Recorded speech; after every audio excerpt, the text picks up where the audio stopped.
नमस्कार शेतकरी मित्रांनो, पीएम किसान योजना आणि नमो शेतकरी सन्मान निधी या योजनेअंतर्गत पुन्हा एक मोठी खुशखबर आलेली आहे। शेतकरी मित्रांनो, केंद्र सरकारच्या पीएम किसान सन्मान निधी योजनेअंतर्गत लाभार्थ्यांना 6,000 रुपये दिले जातात। तसेच पीएम किसान योजनेच्या धर्तीवर राज्य शासनाने सुरू केलेल्या नमो शेतकरी सन्मान निधी योजनेअंतर्गत सुद्धा त्याच लाभार्थ्यांना 6,000 रुपये थेट बँक खात्यात डीबीटीच्या माध्यमातून दिले जातात।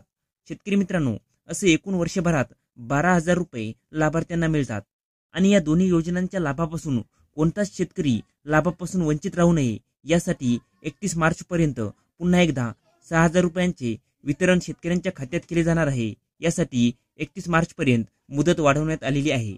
म्हणजे शेतकरी मित्रांनो, जर का तुम्हाला पीएम किसान योजनेचे 2,000 रुपये व नमो शेतकरी सन्मान निधी योजनेचे 4,000 रुपये असे एकूण मिळून 6,000 रुपये तुम्हाला जर का मिळाले नसतील तर शेतकरी मित्रांनो, ही माहिती तुमच्यासाठी आहे।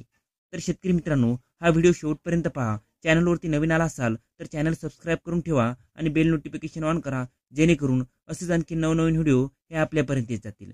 चला तर शेतकरी मित्रांनो, कोणत्या शेतकऱ्यांना हे 6,000 रुपये मिळणार आहेत ते अगदी सविस्तरपणे पाहूया। शेतकरी मित्रांनो, तुम्ही इथे बघू शकता पीएम किसान योजना व नमो शेतकरी सन्मान निधी योजना या योजनेच्या लाभार्थ्यांना पुन्हा 6,000 रुपये मिळणार।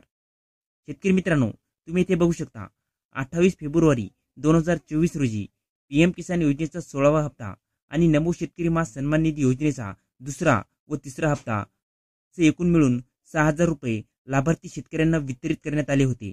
तर शेतकरी मित्रांनो, जे शेतकरी लाभार्थी अजून सुद्धा ज्यांना पीएम किसान योजनेचा 16वा हप्ता आणि नमो शेतकरी योजनेचे 2 हप्ते मिळाले नाहीत त्यांच्यासाठी ही अत्यंत महत्त्वाची माहिती आहे। तर शेतकरी मित्रांनो, जे शेतकरी लाभार्थी असून सुद्धा त्यांना पीएम किसान योजनेचा 16वा हप्ता आणि नमो शेतकरी योजनेचे 2 हप्ते मिळाले नाहीत त्या शेतकऱ्यांना केंद्र शासनाने पुन्हा एक संधी दिलेली आहे। म्हणजे शेतकरी मित्रांनो, 31 मार्च पर्यंत तुम्हाला पुन्हा मुदतवाढ देण्यात आलेली आहे। तर शेतकरी मित्रांनो, ते 6,000 रुपये तुम्हाला जर का पाहिजे असतील तर तुम्हाला नेमकं काय करायचं आहे ते अगदी सविस्तरपणे पहा। शेतकरी मित्रांनो, तुम्ही इथे बघू शकता पीएम किसान योजनेच्या अधिकृत पोर्टलवरती पीएम किसान सन्मान निधि योजना की 16वीं किस्त का लाभ पाना है तो ई-केवायसी करना जरूरी है। म्हणजे शेतकरी मित्रांनो, तुम्हाला जर का 16वी किस्त पाहिजे असेल, आता सुद्धा पाहिजे असेल तर तुम्हाला ई-केवायसी करणे अत्यंत गरजेचे आहे। ई-केवायसी केली तर तुम्हाला 16वी किस्त मिळणार व तसेच नमो शेतकरी योजनेचे दोन्ही हप्ते सुद्धा मिळणार। तुम्ही इथे बघू शकता 31 मार्च 2024 तक अवश्य रूप से अपनी ई-केवायसी करवाएं।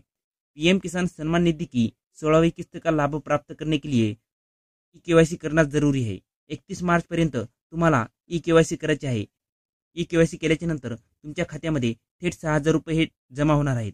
तर शेतकरी मित्रांनो, ही अत्यंत महत्त्वाची अशी माहिती होती। तर शेतकरी मित्रांनो, हा व्हिडिओ कसा काय वाटला खाली कमेंट करून सांगा आणि याविषयी असेच आणखी नवनवीन माहितीसाठी आपल्या के मराठी GR या यूट्यूब चॅनलला लाईक, शेअर आणि सबस्क्राईब करायला विसरू नका। धन्यवाद शेतकरी मित्रांनो। जय हिंद, जय महाराष्ट्र।